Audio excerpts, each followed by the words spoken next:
শৃঙ্খলা ভঙ্গের দায়ে television programme producers association of Bangladesh টেলিপ্যাবের সহসভাপতির পদ থেকে রোকেয়া প্রাচীকে অব্যাহতি দেওয়া হয়েছে। সম্প্রতি সাংগঠনিকভাবে এই সিদ্ধান্ত নেওয়া হয়েছে বলে জানান সংগঠনটির সাধারণ সম্পাদক সাজ্জাদ হোসাইন দোদুল। সহসভাপতির পদ হারালেও সাধারণ সদস্য হিসেবে থাকছেন প্রাচী।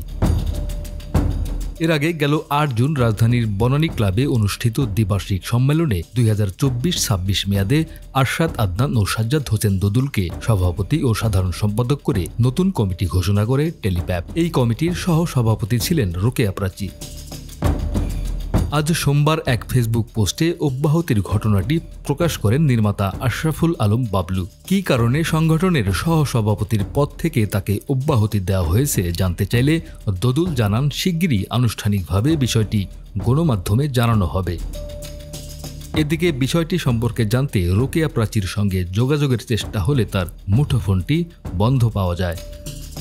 দীর্ঘদিন ধরেই আওয়ামী লীগের রাজনীতির সঙ্গে যুক্ত আছেন রোকেয়া প্রাচী। দলের বিভিন্ন কর্মকাণ্ডেও ছিলেন সক্রিয়। দ্বাদশ জাতীয় সংসদ নির্বাচনে ফেনী ৩ আসন থেকে আওয়ামী লীগের মনোনয়নপত্র সংগ্রহ করেছিলেন তিনি, তবে দল থেকে তাকে মনোনয়ন দেওয়া হয়নি। সর্বশেষ গেল 15 আগস্ট শোক দিবসের আগের রাতে ধানমন্ডি 32 নম্বর বাড়িতে গেলে তার ওপর হামলা হয়েছে বলে জানান এই অভিনেত্রী। ডেস্ক রিপোর্ট, আমাদের সময়।